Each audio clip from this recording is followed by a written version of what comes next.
Bien, pues aquí seguimos en Armando Diálogos. Estuvo aquí con nuestra invitada Paulina Compeán, comisionada presidente del, está un poquito largo el título, ¿verdad? Sí, Instituto Duranguense de Acceso a la Información Pública y Protección de Datos Personales, platicando con Paulina, mi amigo, compañero de este programa, Armando Mesa, y estuvo muy interesante.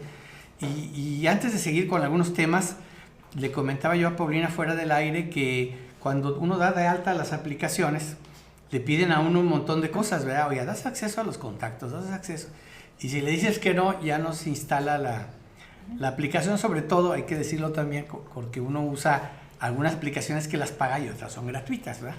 Entonces, pero ¿qué pasa entonces? ¿Cómo lo solucionamos?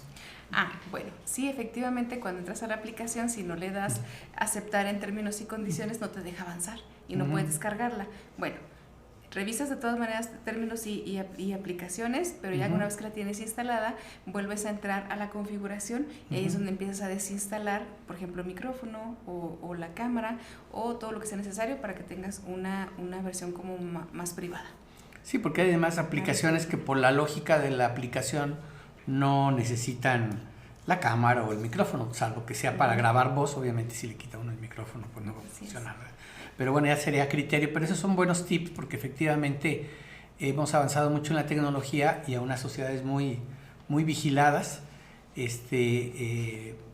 Por decir alguna cosa, que acabo de ver un documental en lugares como Holanda, en Ámsterdam, la gente que sube a todos los autobuses le toman la imagen, el rostro, y si uno debe dinero o debe algo, la policía lo puede esperar en la próxima parada, o sea, lo detectan uno muy rápido. Y hay muchas cosas así, ¿no? Y hay lugares como en Alemania y otros países del mundo, de los bloques comunistas también, donde no permiten a Google o no permiten este tipo de identificaciones porque le tienen miedo a algunos a la seguridad de ellos y otros, en el caso de Alemania, pues tienen la experiencia del gobierno nazi.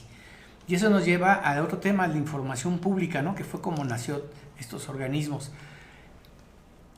Yo tengo la idea de que la gente que está en la política, en la administración pública, le sabe un poco, porque casi todas las dependencias tienen un responsable de información pública y hay que contestar las preguntas. Pero para el público, ¿por qué es tan trascendente la información pública? Para el ciudadano, ¿para qué le sirve el ciudadano de a pie? Bueno, a mí siempre me gusta iniciar platicándoles que hay una diferencia entre transparencia y acceso a la información, porque muchas veces en los discursos políticos los escuchamos a diestra y siniestra. Sí, está ahí el político en el podio diciendo sí, seremos transparentes y tendremos información pública y rendición de cuentas. Y la verdad es que son conceptos diferentes. La transparencia nos remite a hablar de una política pública. La transparencia es que todas las dependencias que reciben recurso público carguen su información a la Plataforma Nacional de Transparencia. Siempre aprovecho también para hacerles la invitación, aunque sea por curiosidad, entren a la Plataforma Nacional de Transparencia. Actualmente ahí tenemos un gran repositorio, yo lo diría como una herramienta que de verdad nos sirve a todo el Estado mexicano para hacernos llegar de información de más de 8,200 autoridades del ámbito federal, estatal y municipal. Anteriormente me refiero a hace 20 años, el problema es que no teníamos información pública. Ahora es tanta la información que tenemos que en ocasiones no sabemos como que a dónde entrar. Entonces el tip, entren por favor a la Plataforma Nacional de Transparencia, hay un apartado que se llama CIPOT, que es el Sistema de Portales de Obligaciones de Transparencia. Ya sé que son muchos tecnicismos, pero entren a CIPOT de la PNT y van a encontrar información de más de 8,200 autoridades en el país. Y esa es la transparencia, es la vitrina pública. Y es información que debe de estar cargada como anteriormente se le conocía como información de oficio.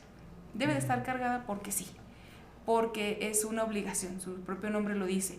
Ahí pueden encontrar información desde la normatividad, las remuneraciones de los servidores públicos, directorios, contratos, convenios, todo lo de la obra pública, viáticos, todo lo que tiene que ver con su información contable, presupuestal, programática, mecanismos de información pública, servicios, trámites. Si tienen servidores públicos sancionados, también deben de tener ahí un padrón con esa información, los currículums, todo lo que realiza el enlace de transparencia, su quehacer, su trabajo, también debe de estar ahí, los ingresos que reciben.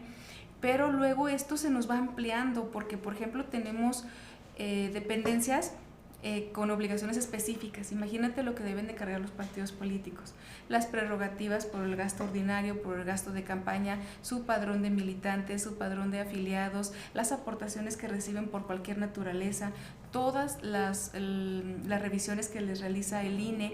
Tenemos también información muy interesante que carga en Durango, por ejemplo, el Tribunal Superior de Justicia.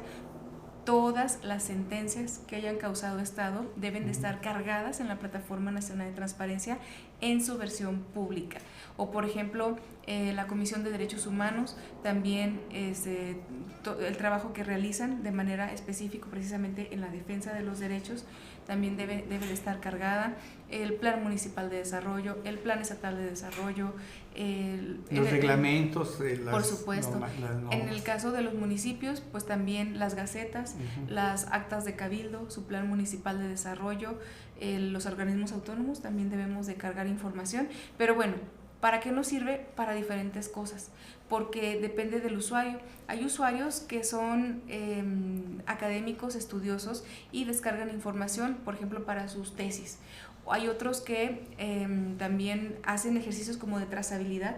Como tienes acceso a las autoridades de todo el país, entonces empiezan a revisar, por ejemplo, vamos a revisar todas las secretarías de salud de las 32 entidades federativas, como comparativas. Exacto.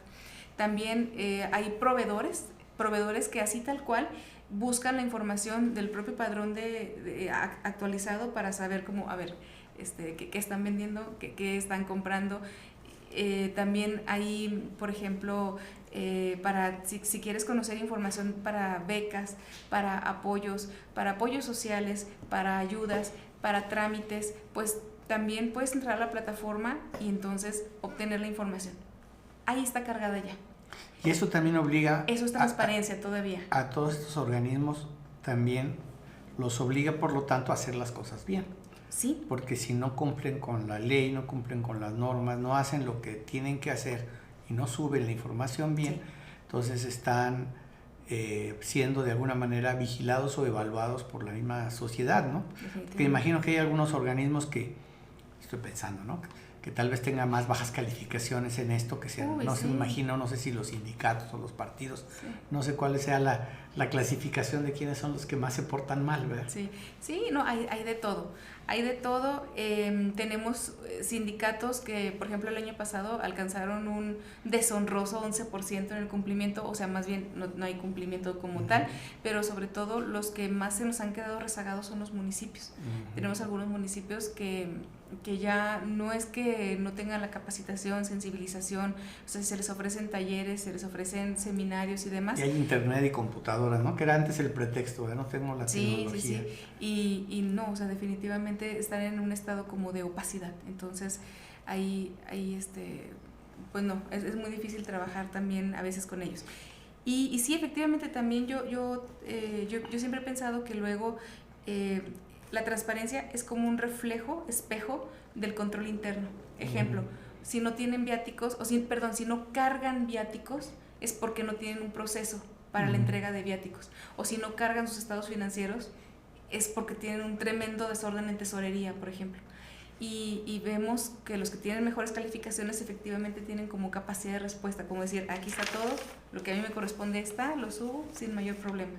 Pero hay otros que se siguen quedando rezagados, más los municipios que los partidos políticos. Ahorita que decías de municipios me acordé, porque hay un concepto que todavía creo que muchas personas en el gobierno lo tienen, de que la información es de ellos. Yo estoy en el poder, yo soy el funcionario y esto es mío, ¿verdad? Y entonces es muy difícil saber que realmente todo el servidor público, todo lo que uno maneja es de la sociedad, es de la población. Y hago una anécdota, hace muchos años, no voy a decir los pecadores, pero hubo un secretario en un ayuntamiento que se acabó el ayuntamiento y se llevó todo el archivo a su casa. Se llevan nuestras macetas. Porque Bueno, sí, es hasta corrupción, ¿verdad? Pero además la información se la llevan porque piensan, es que esta información es mía. Y no es así, ¿verdad? No, definitivamente no.